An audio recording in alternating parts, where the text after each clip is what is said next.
Hey, what's up guys? This is Oakley and some breaking news on Total War Arena. We haven't heard much from this game, but what was recently posted up on CA's forums is an invitation for you to send in 4 to 5 lines telling them why you think you should be chosen to participate in internal pre-beta tests to share feedback directly with the Arena development team and CA. So basically this is going to be only pertaining to Europeans. Keep that in mind. If you're not in Europe, you can't really participate in this. And they said they're going to have an American event in the future. So if you are, if this is relevant to you, you are in Europe and you can attend this, it'll be taking place in the early months of November, from what I understand. And send it in basically 4 to 5 lines justifying why you think you should be chosen, and send that into the Rally Point email that's listed right here. And I'll link this this official post in the comments below. But anyways, it's been a while since we heard from Total War Arena. We've been hearing a lot about Total War Attila, so let's go ahead and refresh your memories as to what Total War Arena is. I myself had not kept up to it, and when I went and I dove into the details, it's actually getting pretty fleshed out. It's pretty cool. Of course, not all of it has been exposed, but let's just go ahead and jump in it. So what is Total War Arena? So Total War Arena is supposed to be a multiplayer focused experience, and sort of by just definitions, it's a multiplayer online battle arena. So that's a MOBA. CA, however, wants to be sure that you aren't, by reading that title, it doesn't mean that it's going to be like Dota or League. It is a multiplayer online battle arena where you pit, up to 10 versus 10 players. And it's going to be following a free-to-play model. Think of it as a small-scale RTS game with battles lasting about 10 minutes. And the general idea for this is it's going to be a focused multiplayer experience where you have, as I said, up to 10v10 players, and then each player is going to be focused around bringing a particular general from a time period in history along with his armies. So that's where you're going to have the face-off taking place, which is very cool. So from what I've read, the meat of the experience is going to be these 10v10 battles. However, again, they're saying, even though it's technically a MOBA, there aren't going to be lanes or creep, but they haven't really mentioned what a map might look like, what the objectives are. So who knows? Maybe it'll be 10 versus 10 attack and defense, raiding, siege, land battle, sea battle. We don't even know. But they just want to be sure that it's not going to be something with lanes and creep. Anyways, as we're focusing on these 10 versus 10 battles, the way it breaks down is, as I said, it's going to be a smaller scale RTS. So as opposed to having the 20 units or so we're used to in Total War, you're going to be reduced to controlling just 3 units. And those units are going to be having up to about 500 men on maybe the highest level or whatever. I'm not quite sure how it works. But what that means is if you take 3 units times 500 times 20, that's potentially up to 20,000 troops on a battlefield if everyone's at maximum capacity. 30,000 men is basically larger than anything we've seen in previous Total War games. So even though on an individual scale you're talking about 3 units apiece, on a total macro scale, it's huge battles. And so that's what CA is trying to get at. They want a flexible experience that can be small at first and then it ramps up to be larger. And that's the experience they want, to have this battle where everyone just commands smaller units, and it requires a lot of cooperation. So basically how this works is, what CA has said is, no one player has all the means for victory. And according to some articles, that means that each player will be separated into specific army elements. So it seems like how it'll play out is all the players on one team are going to have to coordinate on who is controlling the assault troops, who's got the cavalry, who's got the harassment or skirmishers, who's got the screening force, who's got the defensive force, who's got the artillery. And so you're going to have these 10 players all selecting perhaps different types of armies, different roles, but also from different generals and different time periods. So maybe if you're going to be the defensive guy, you're going to choose Leonidas and the Spartans, and maybe if you want to be more harassment, you'll choose Attila the Hun and his warriors. So it'll be a lot of flexible stuff and how that comes into effect. Now you may be wondering, maybe reducing the army size may take away some of the complexity of Total War, and it must be super boring to control just 3 units. They're of course dealing with that, and they're trying to have parity with the amount of micromanagement you have with 20 units.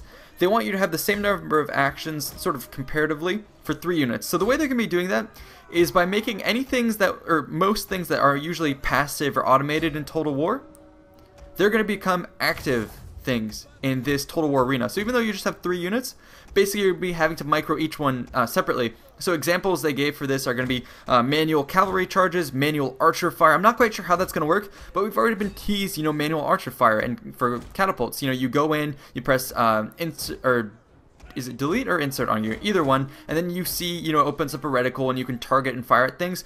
Expect to see a lot more of that. You know, other things you may see is maybe if you can go in and micro your general, you'll have to tell them to particularly go to certain units and rally them. Or maybe if you're a Roman, maybe you have, you know, you can control the Centurion and you have to make him keep order, and the Optio is keeping order and all that stuff. So they're trying to add more micro components. On top of that, unit control hasn't been super specified, but one of the articles stated that something that was being played with was the ability to subdivide each of your 3 units into smaller groups. So say you're playing with a harassment army and you have one unit of, I don't know, up to 500, let's say, in one group. You can then subdivide that into smaller groups potentially, split that up into, say you're scouting out the woods. Maybe you can choose a detachment of 5 men, send them in first, they scout it out, and then maybe you send in, you know, 10 flanking clusters around either side and then keep the remainder in the center. So they're playing with the ability to make these 3 groups of 500 troops more flexible. On top of that, they're making, of course, the dynamics of how each unit performs very different. So, for example, one of the main reworkings is going to be damage control for each unit. They're going to be changing that up. So currently in Total War, it's kind of like the damage meter works. You kind of have units that are dead or alive, and there's no real in between. You have a health meter for your entire unit. They're going to start changing that. And I have a quote here saying specific units will take damage so that their DPS doesn't immediately drop when men are lost. So what they're trying to do is have each individual man, or at least from what I've heard, each individual man have some sort of scale of damage. So it'll be, instead of the whole unit having its health, you'll be able to know maybe on a man by man basis the health in that unit, and that introduces all sorts of dynamics. So say for instance you have an assault force of heavy infantry, and say you've already taken some damage, like you got archer fire coming into one of your flanks. Maybe that whole flank becomes soft now, and you can see that on your meter. You know, everyone will be glowing, I don't know, orange or yellow, saying they've taken damage. And say you're about to land an assault, then maybe it'll be up to you to manually shuffle those soft troops to the back and ensure that you have your ready green troops in the front. So, you know, microwing on an individual scale who is taking the damage and shuffling your troops around, ensuring discipline, all of that. So that's kind of how I foresee this amount of detail working itself into this. Now, next we're going to talk about, you know, what is the point of this game. So as I said, it's up to 10 versus 10 generals and their armies from different time periods fighting against each other. The objective hasn't been stated, but basically it's going to be big battles where you're fighting against each other. Now after you play this battle, what you're going to do is you're going to earn something that's sort of like experience or reward. And what you're going to do is you're going to take that reward and you're going to be able to apply it to your particular veterans from that battle, and you're going to be able to customize them, to improve them. So by the wording that CA has said, they say you can have up to 500 units. I'm guessing when you first start off this game, you'll be a small unit. I don't know, maybe 50 or 100 men. After you play a battle with a little bit more veterancy and rewards, you can apply that to your unit, and you can maybe say, oh, I want to attach an additional, I don't know, unit of officers, and now your group of 50 will now have 55, and those officers will be represented in the game, and they'll confer certain advantages where you'll have more morale and stuff like that, and maybe you can do all sorts of stuff like that. So I think you're going to start with a small force and grow that up slowly to 500, which is really, really cool, because in Shogun 2 we got the ability to make veteran units, and so think of it like that. But think of it like not only does your veteran unit, you know, change in color and maybe some of its skill trees, but you can also change it in size and maybe the consistency of the troops inside of it. So a lot of dynamics that have to be worked out. So all of this is stated from articles I looked up, so all of this has been subject to change, but I'm just catching you up to speed for what's been stated. And so this earning rewards after battle and vettering up your troops is not going to be overpowered. CA wants to have a system in place where if you have, you know, high veterancy troops, you'll be matched against other high veterancy troops. And so they're going to have sort of some sort of a matchmaking system where you have comparable ranks fighting against each other.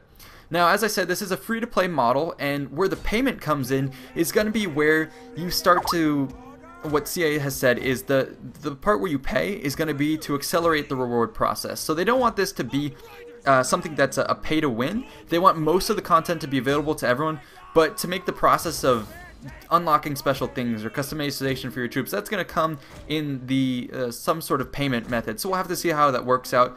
It's always important to make sure you don't do a pay to win type of strategy. So we'll have to keep an eye on that.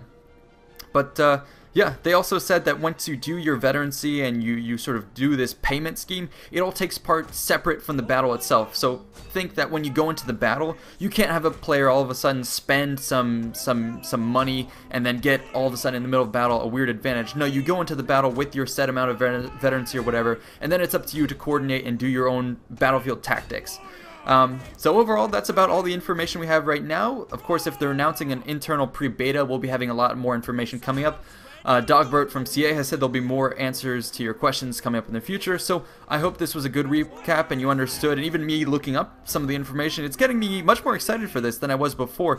Some of the details and possibilities are very tantalizing. The 10 versus 10 getting up to 30,000 men total, the veterancy making a comeback, all this stuff, and then also, you know, generals who you might be able to rank up and give certain traits and whatnot. It's very, very cool and a totally fresh experience that we'll see. So hopefully if we can come on the tails of CA's foray into doing, you know, survival horror with Alien, a lot of people have been giving that a great reception, and CA has been doing a lot of work on that. The team did a great job, and so maybe if we see them moving into this MOBA type field, hopefully they'll be taking at it with the same amount of dedication and just authenticity and all that, and just make it a really awesome experience. So I'm glad to see CA is stretching out, and I'm really anticipating and looking forward to what we hear from all the players' feedback. And I'm also very excited to hear that they're doing internal pre-beta, then they'll do beta, and then they'll do internal testing, and then they'll finally release it.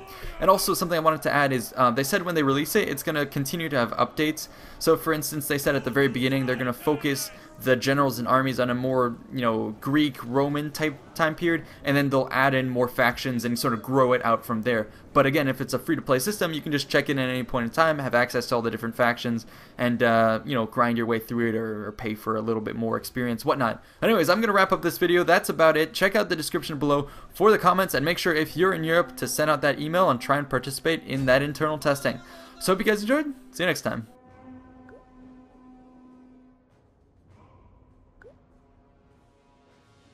Balearic Slingers!